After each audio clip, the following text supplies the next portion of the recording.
So in a sense, it's another one of these areas where actually we've seen the collapse of global institutions, including treaties and negotiations, and there is cause for optimism because the US will come back into a lot of those treaties. And I think maybe we should just conclude, because otherwise people will get really miserable.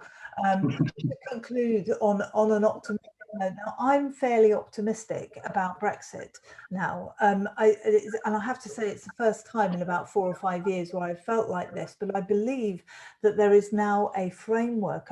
Now that we've got the politics out of the way, we've got a framework for agreeing an economic arrangement with and actually pulling ourselves closer to Europe again, in terms of trade and in terms of services over the coming years.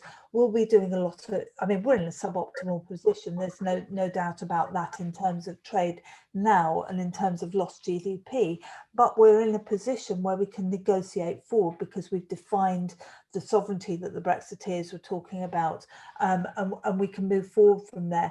Are you able to be that optimistic on the political and military side, the security side? Yeah, in some respects,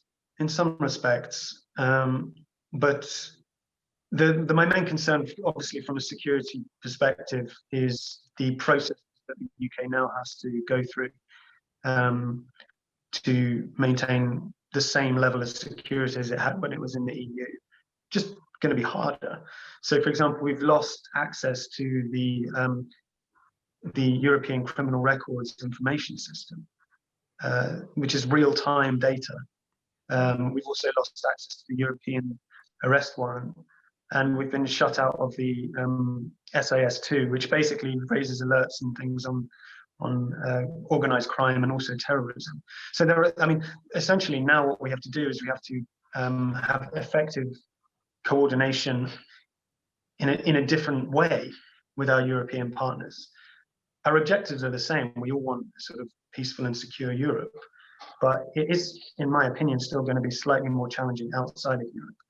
I mean, Priti Patel said that something like, Britain is going to be safer than it's ever been. And I would just question that because there's no possible way that she can tell. So I think it's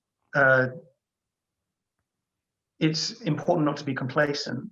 The deal that was struck, I have to say, was slightly more encouraging than I had expected on the security front. But we have lost access to a number of things that I think improved our security. And yes, we have the ability and the capability to develop our own processes. But just because we're out of EU doesn't mean we're out of Europe. Their interests are still tied to ours security-wise. And I think it's important that we don't forget that.